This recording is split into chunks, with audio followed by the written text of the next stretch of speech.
I want to now also welcome our next speaker. She is passionate for Jerusalem, has made the brave step of making Aliyah from the other parts of the world, so to speak, all the way down south. Not south like in America, guys. We're talking about down South Africa. Her name is AnaRina Heymann. She worked successfully in the broadcast and marketing industry in South Africa before throwing her weight in with the Jewish Agency for Israel in Johannesburg. And I'm probably butchering a lot of these words. Forgive me. I'm Israeli. I can do what I want, okay? Is it beseder? Yalla. There, she was head of marketing, mainly promoting Aliyah, which personally, my answer to anti-Zionist or to anti-Semitism in the world, make Aliyah. Make Aliyah. We need the Jewish people to come here. This is the only place in the world where Jews are safe and where Jews are free to be Jews.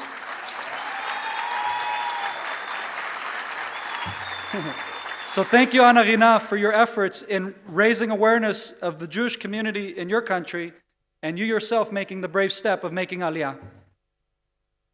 She decided to put word to deed and made Aliyah to Israel 7 years ago.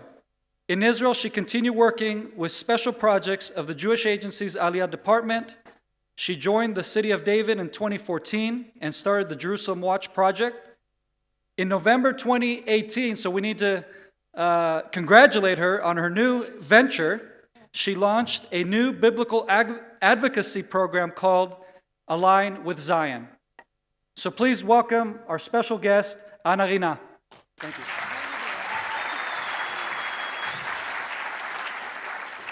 I'm also Israeli, so I negotiated 7 minutes, so just remember that. So I'm going to get going right now. Guys, my name is AnaRina Heymann. I started Align with Zion, which is so important for where we are right now, because this whole conference is for getting us back on track and just getting us to the point where we aligned correctly. If somebody comes to drag you out of alignment, then the whole thing collapses, and that's why it's so important that we speak about that today.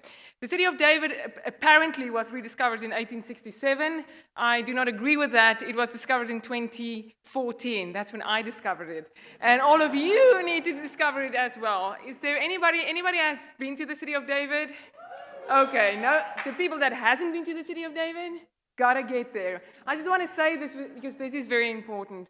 The old city is not ancient biblical Jerusalem. So if you come all the way to the old city and you think that you came to Jerusalem, to Israel, and you didn't get to the city of David, you never made it to Jerusalem, except for Temple Mount. That stays exactly where it is. And this is important for us to understand. I want to say something about sanctification. If you look at how things are sanctified, we have the world, we have Israel, we have Jerusalem. And this is how the Jewish people have prayed for 1,800 and a little bit more. Over since even from Daniel, so it's over 2,000 years. From there, we have Jerusalem, and when you are here at Temple Mount, you have the Temple Mount itself, the Chatzer, the court, and then you have the Holy, and then you have the Holy of Holies. So every time we keep on sanctifying, and this thing is being brought into a certain alignment. If somebody's going to start messing with that, that's where the problem comes in. So every time when we discover something beautiful, there is always something that's going to try to trace your track of it, to get you off track from what's happening. And this is very important for me. The people sitting here today are serious about how to align themselves with Zion, but also with God. You are the truth seekers of trying to understand that. But when I was working at the City of David, it was really, really interesting. I received a lot of emails saying, do you guys know actually where the Temple Mount is? Other people actually asked us where the temple was situated. Other people asked me, is it true?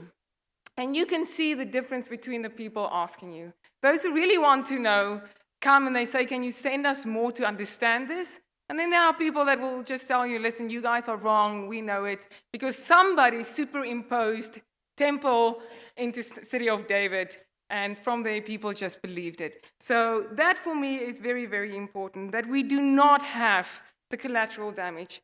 I hope that this conference will be so successful that we won't have a conference like this again, because we have to move forward. Like we say, Kadima, there's so much that needs to be done. So you guys are the people that have to go and tell people how to align with Zion. I just want the next one. I'm supposed to press the button here. Oh, that button has to be pressed. Okay, that's us. Okay, but I want you to look at this picture quickly. This is the third temple. That is going to happen. For those who want to put it somewhere else, I don't care. That is happening, okay? I want you to focus on the scripture that we have here. It says, as for you, Son of Man, describe the temple and the plan of it to the house of Israel so that they can be ashamed of their iniquities. Isn't that funny? Isn't that weird? Show the temple plan. And then everybody's going to go, wow, see how far we strayed. Everything in that temple plan stands for something. If you have something physical, it's actually reverberating with something massively spiritual. And every one of those measurements stands for something specific. And that's why we need to study that. I want to show you also that it says, show it to the house of Israel. If you go a little bit back in history, the kingdom split. There was the house of Judah and the house of Israel. The house of Judah knows about this. They've been praying for 2,000 years to get back to this. It's the house of Israel that needs to start staring at that thing and start internalizing it, guys, so that we can understand what's going to happen. And that's what I give you guys today. Get a picture like this and start aligning yourself and the people around you. It says, Lema'an, it's for the sake of my brothers and my friends that I have to ask for the shalom, for the wholeness, for the harmony of Zion and Jerusalem to come back. So take it to your friends, take it to your family.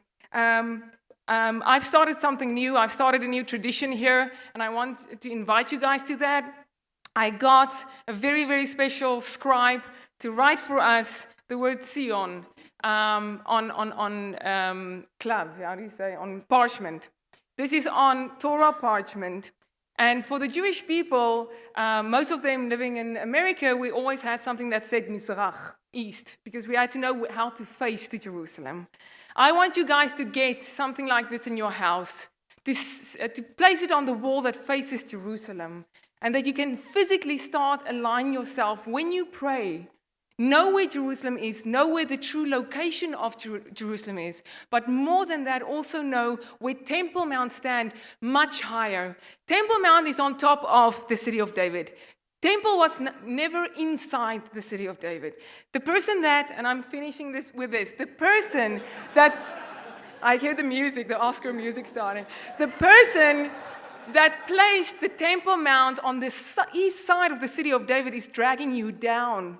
You have to come up to Temple Mount. That's where we have to serve him. Thank you so much. Thank you.